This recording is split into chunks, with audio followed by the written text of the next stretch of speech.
Assalamualaikum warahmatullahi wabarakatuh. Jumpa lagi bersama saya masih di channel yang sama, channel Kokocamp, playlist tutorial belajar. Kali ini saya mau nge-share tentang Big Data.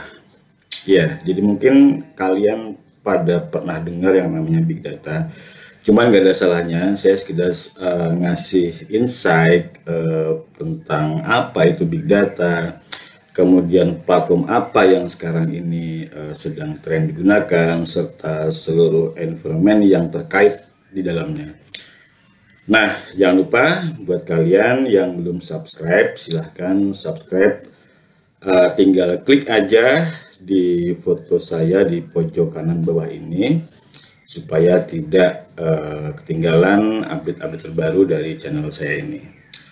Terus juga saya sudah beberapa kali nge-share tentang tutorial belajar, misalnya seperti belajar mudah Python, ada 2 video, kalian bisa lihat linknya ada di atas ini ya.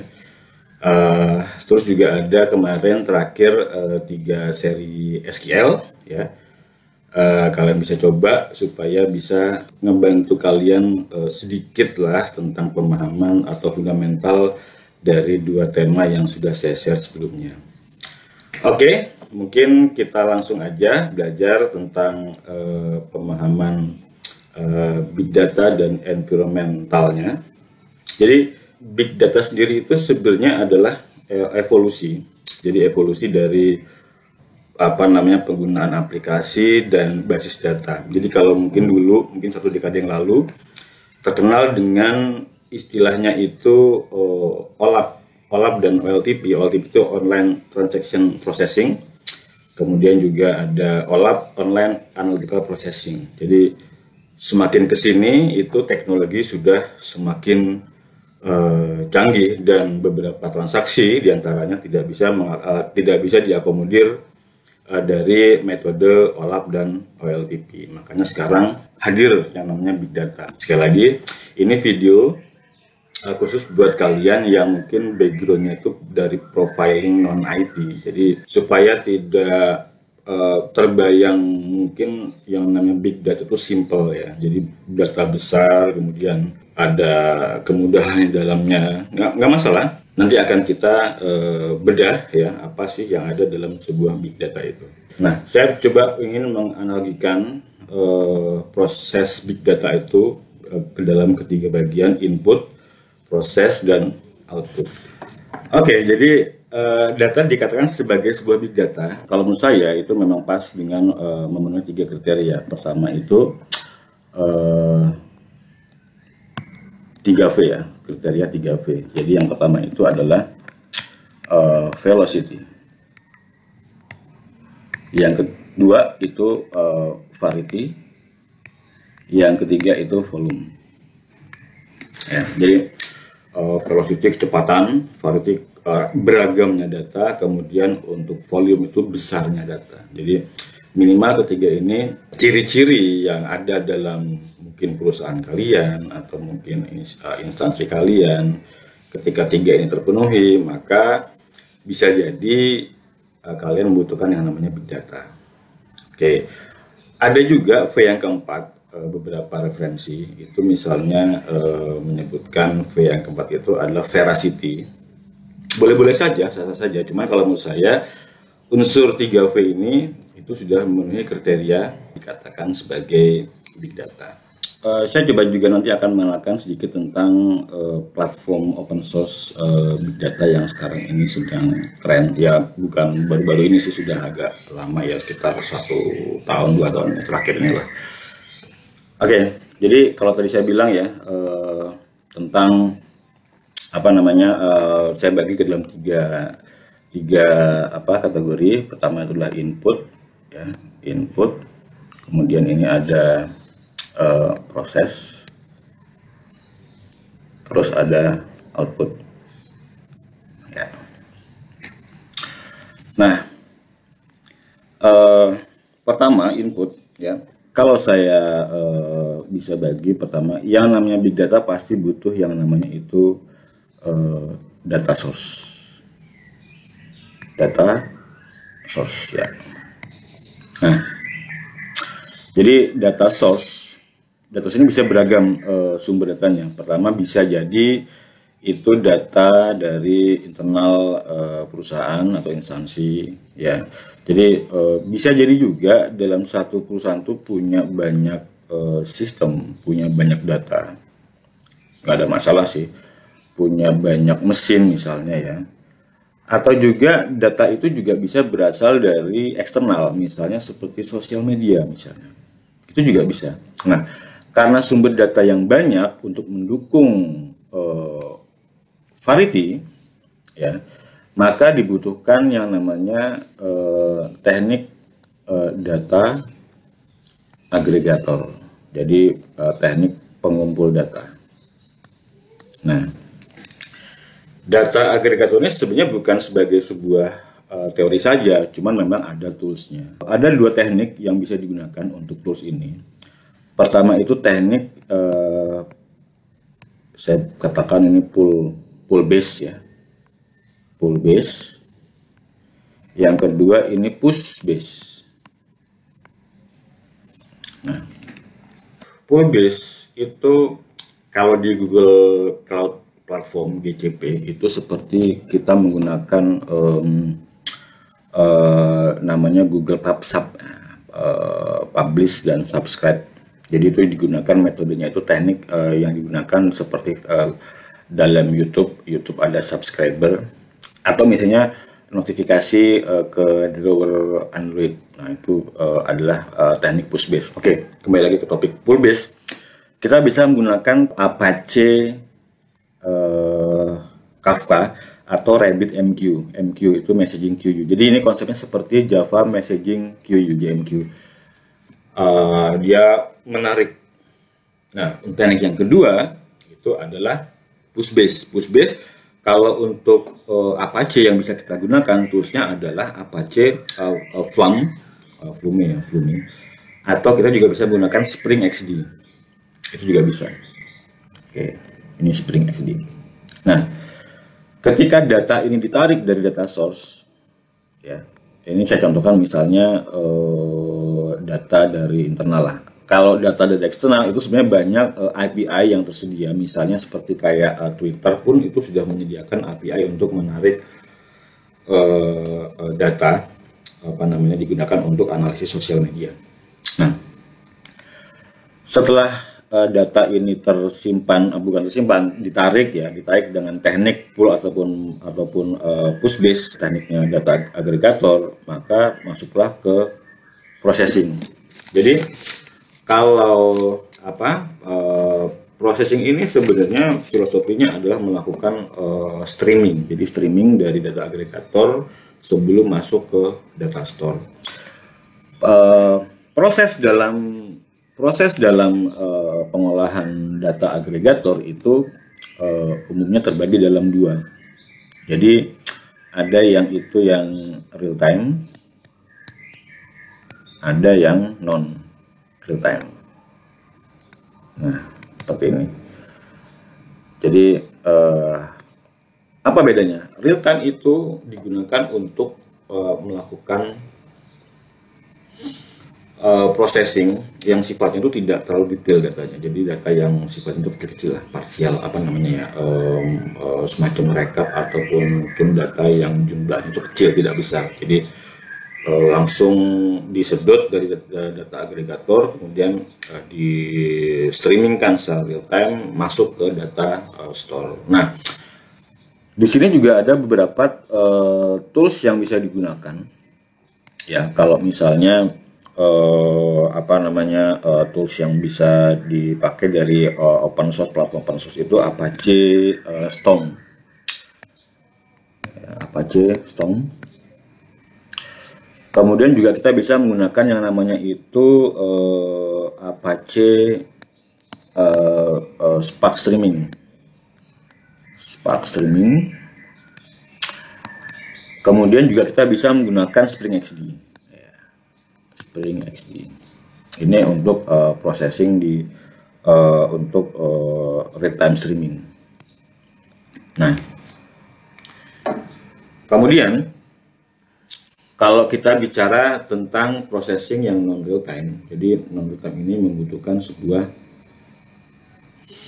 platform data, ya platform big data, prinsipnya untuk menyimpan dulu secara sementara sebelum masuk ke data store. Nah, di sini saya perkenalkan yang namanya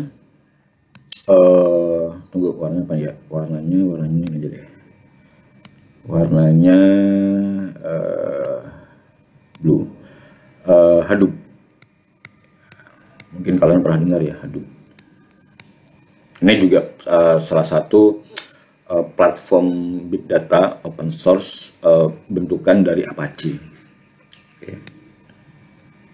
Nah, kita membutuhkan Hadoop ini. Ini baru salah satu. Contoh lain misalnya juga Google pun juga punya platform big data tersendiri secara komersil tentunya. Nah, kita bicara sekilas tentang Hadoop. Jadi Hadoop ini kalau dianalogikan itu seperti Linux, ya. Jadi platform open source. Linux itu punya banyak distro, sama pun Hadoop juga punya banyak distro. Masing-masing punya plus minusnya. Misalnya distro pertama itu misalnya adalah contohnya itu ini tarik dulu ke bawah. Nah, jadi Hadoop itu distro pertama misalnya Cloudera.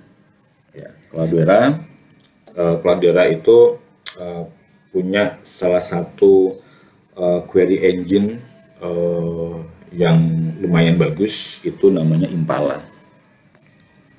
Kalau kalian pernah dengar ya itulah, itu namanya query engine. Yang kedua itu adalah distro yang kedua itu adalah Hortonworks. Nah, ini Hortonworks ini digunakan sama Microsoft biasanya. Jadi pure free. Jadi untuk konteks enterprise pun ini free. Yang mereka mendapat untung dari trainingnya. Jadi hampir sama seperti Red Hat. Ya, Red Hat ada enterprise. Nah, mereka dapat perusahaan Red Hat itu dapat keuntungan dari sisi trainingnya. Ada juga yang namanya itu MapR. Nah, jadi ada beberapa distro dari Hadoop yang bisa digunakan. Yang terkenal ya inilah ketiga ini yang terkenal. Tapi pada umumnya banyak yang menggunakan basis dari Cloudera. Sama pun juga dengan Linux. Linux punya yang namanya file system, biasanya itu ext2 atau ext3. Hadoop punya yang namanya HDFS. Tapi sebenarnya ini tidak bisa disamakan dengan file system sistem operasi karena ini kan platform big data. Pada saat Hadoop diinstal di sebuah mesin Linux, maka HDFS akan ada di atas file system operating system. Jadi kalau saya gambarkan di sini ya, misalnya ini adalah OS Linux ya misalnya ya. Linux, kemudian ini ada ext2fs, ini file sistemnya yang sering digunakan oleh Linux. Maka ketika kita install, maka Hadoop ada di atasnya dan HDFS ada di atas dari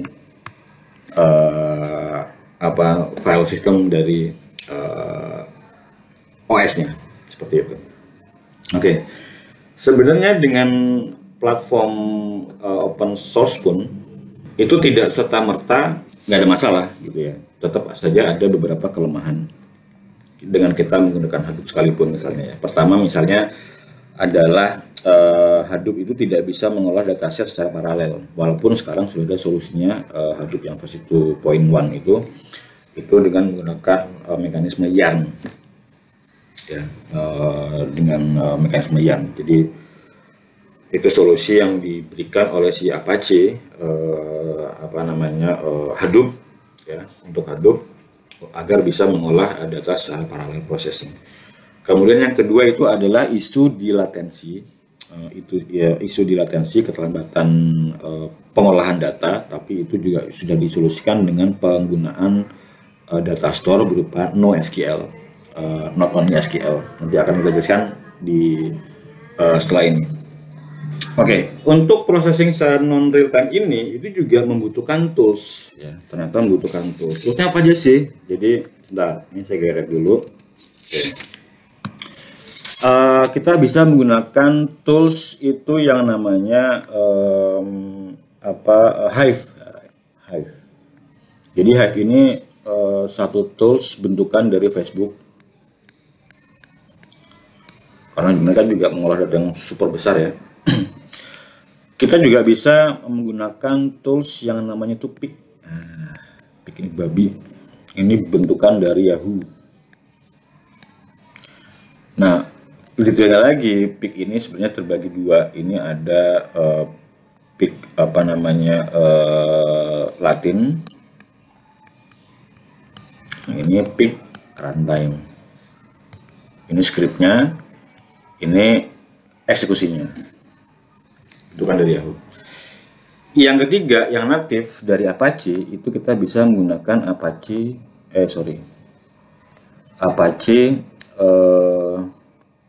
Mahout, atau kita juga bisa menggunakan tools yang namanya Apache Spark. Nah, sebenarnya Google di sini juga punya satu tools untuk pengolahan streaming non real time, itu namanya Zauzal. Tapi nggak tahu ini project masih hidup nggak sekarang ini ya. Jangan-jangan udah di shutdown ini karena nggak begitu populer lah Google.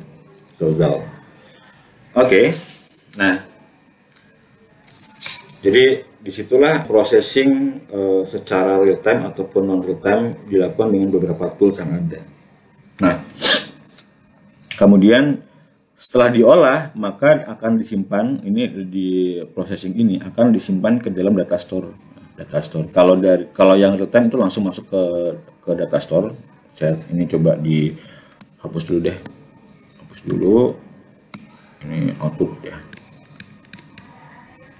Ini data store. Sorry, biar beda. Saya tulis hijau. Data store. Oke, jadi kalau yang dari real time itu langsung masuk. Kalau yang dari non real time itu membutuhkan tools lagi. Ada beberapa yang bisa kita gunakan. Pertama itu untuk yang natif itu adalah Apache Thrift. Oke. Nah, ada juga yang kedua namanya Apache Afro. Itu bisa digunakan untuk memindahkan setelah kita melakukan processing, kemudian dipindahkan ke dalam data store. Nah, seperti itu.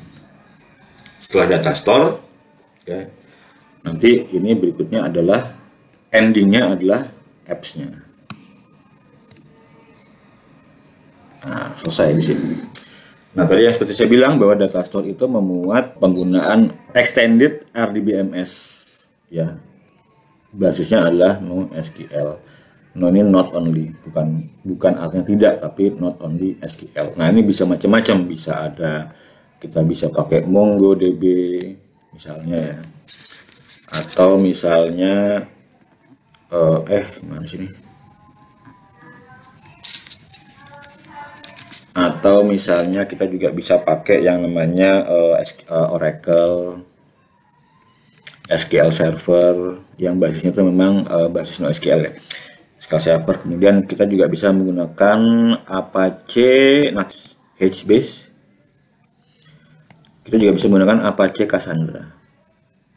Nah, jadi filosofinya NoSQL ini sebenarnya adalah bentuk dari enhancement dari RDBMS. Kalau biasanya RDBMS itu menggunakan basis indexing, tapi kalau yang NoSQL itu lebih cenderung kepada penggunaan basis kolom untuk indexing supaya processing itu lebih cepat.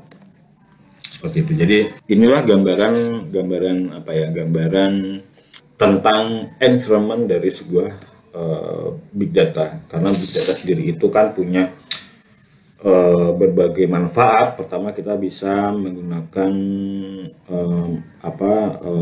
sosial untuk kebutuhan sosial data analisis. Kemudian kita juga bisa menggunakan untuk historical data analysis, ataupun juga kita bisa memanfaatkan big data sebagai predictive analytic ya. Jadi menggunakan kombinasi antara historical data dengan data current untuk melakukan proyeksi ke ke waktu yang akan datang. Jadi mungkin itu sekilas beberapa insight tentang big data ya, katakanlah ini sebagai pengantar saja. Sementara ini yang bisa saya share untuk kalian semua. Mungkin nanti kita akan bahas lagi lebih detail tentang bagaimana cara penggunanya. Cuma saya akan mencari environment yang bisa kita gunakan untuk belajar di sini.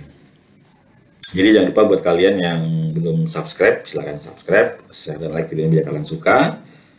Jumpa lagi nanti di video-video yang akan datang. Jangan lupa kalau mau komen, silahkan komen di bawah, nanti akan saya balas. Wassalamualaikum warahmatullahi wabarakatuh. Bye.